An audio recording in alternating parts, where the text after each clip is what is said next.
반가워. 오늘은 주식 차트에 대해서 좀 얘기를 해보려고 해. 차트는 내가 원래는 참 유심히 보는 편은 아닌데, 최근에 이제 차트를 보다가 좀 깨달은 게 있어가지고, 그거에 대해서 좀 얘기를 해보려고 해. 일봉 차트라고 있어. 그 일, 주, 년, 뭐 이렇게 해가지고 이제 각각 이제 구별이 되어 있는 차트인데, 그 일봉 차트를 보면은 일단은 거기에 그 5일선, 그리고 20일선, 그리고 60일선, 120일선, 뭐 이렇게 있단 말이야. 그런데, 나 같은 경우는 이제 정기적으로 원래는 그 주식을 갖다가 미국 ETF 주식을 갖다가 이제 사고 있지, 지금도. 그런데 그렇게만 해서는 뭔가 그 가격적인 부분에서 중간중간마다 이제 웅덩이 구간 같이 해가지고 하락, 조정 구간이 있는데 그 구간을 갖다가 좀 싸게 살 수 있는 그런 기간이거든. 그런데 그걸 갖다가 자꾸 놓치게 되는 것 같아가지고 좀 안타깝더라고.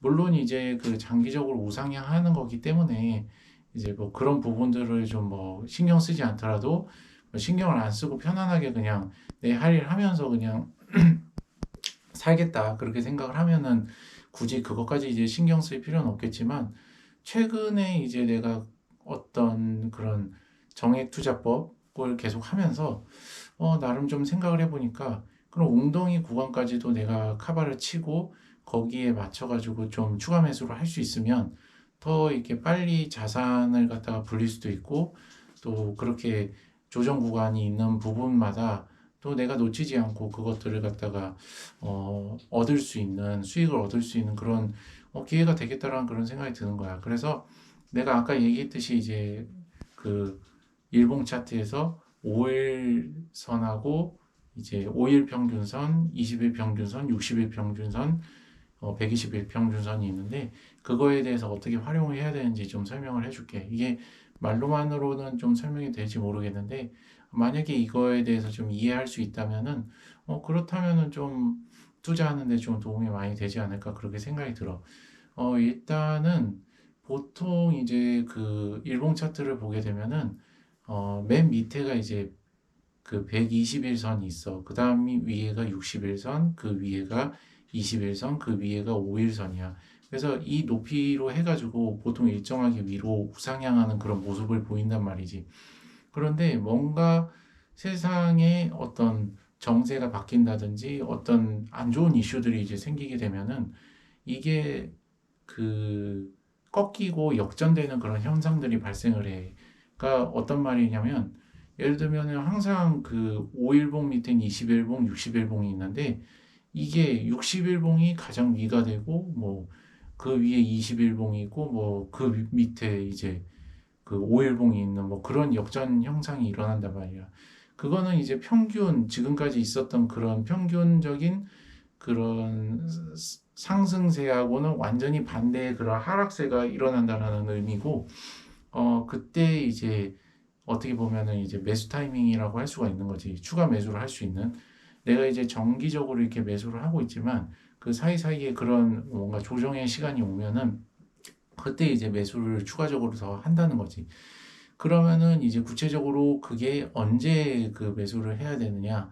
어, 먼저는 이제 봐야 될 게 뭐냐면 이게 그 60일선이 그 20일선에 굉장히 이제 평소와 다른 그 간격보다도 더 가깝게 붙어야 돼. 그게 제1 조건이야.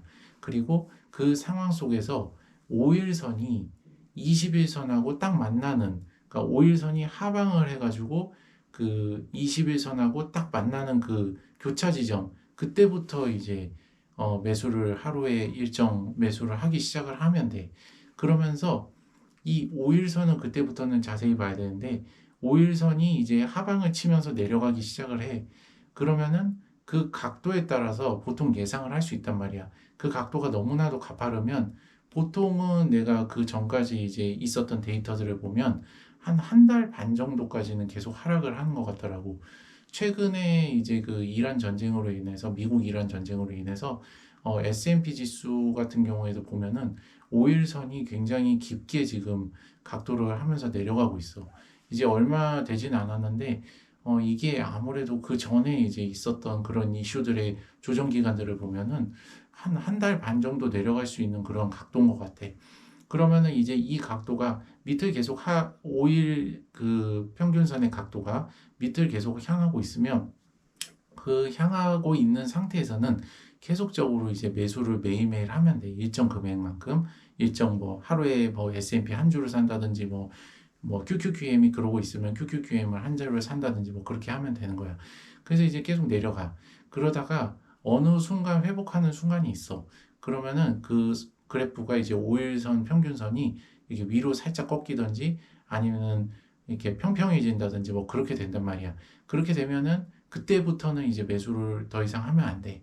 왜냐면 평균선이라고 하는 거는 일봉에 있어서 그것들의 그 결과값을 갖고 이제 만드는 선이기 때문에 항상 이제 일봉에 비해서 반응이 느리거든. 그렇기 때문에 보통은 이제 그 평행을 하든지 위로 약간 솟게 되는 그런 그 상황이 되면은 이미 이제 회복세에 접어든 지가 좀 됐다는 거지. 며칠이 됐다는 거야. 한 4, 5일이 됐다는 거지. 그렇다는 것은 이제 더 이상은 그 내가 매수를 하면은 가격이 이제 다시는 비싸지는 거기 때문에 할 의미가 없는 거지. 이제 그렇게 이해를 하면 되는 거야. 그래서 이런 식으로 이제 5일봉, 그 20일봉, 60일봉을 갖다가 이해를 하면은 이게 그 매번 이제 그 그래프 차트에서 그 웅덩이가 발생할 때마다 그곳에서 이제 발생하는 그 가격이 이제 저렴해진 그 구간에서 내가 추가 매수를 할 수 있는 그런 메리트가 있다는 사실을 내가 며칠 전에 깨닫게 됐어. 그래가지고 이것도 굉장히 나한테는 유레카 같은 일이어서 물론 이제 많은 사람들은 이걸 단타적인 요소를 이제 많이 사용을 한다고 하더라고.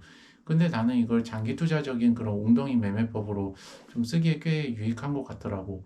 물론 이제 이 방식을 어떤 뭐 유튜버 같은 사람들은 이제 뭐 그 뭐라고 해야 되나 뭐 두 배 레버리지 뭐 TQQQ는 세 배지 그러니까 QLD 뭐 이런 거 두 배 레버리지 QQQ라든지 뭐 그런 거를 하는데 이용을 하는 것 같더라고. 근데 나 같은 경우는 이제 그렇게까지 하는 거는 좀 많이 위험한 것 같고 뭐 한 배로 하는 그냥 일반적인 QQQ나 아니면 QQQM이나 아니면 그 SPY 스파이나 뭐 VO나 뭐 IVT나 뭐 그런 것들을 좀 사는데 매수하는데 좀 더 도움이 될 것 같아서 그게 훨씬 더 안전한 방식이라고 나는 일단 생각을 해. 그래서 나는 이제 그렇게 투자를 하고 있고 그러면은 정액 투자법이라고 했던 원래 이렇게 찍어서 하는 일정 기간에 하는 그거에다가 내가 방금 말한 그 웅덩이 때마다 이제 추가 매수하는 방식을 사용을 하면은 아마도 내가 생각을 할 때 한 10년 정도 지났을 때도 5년, 10년만 돼도 한 20% 정도는 더 저렴한 그런 평균 단가를 만들 수 있을지 않을까 그렇게 일단은 생각을 해보고 있어. 오늘은 이렇게 내가 그 차트를 보다가 깨달은 점이 있어서 그걸 좀 나눠보려고 영상을 만들어 봤어. 오늘 여기까지 영상을 찍고 다음 영상에서 보자고. 안녕.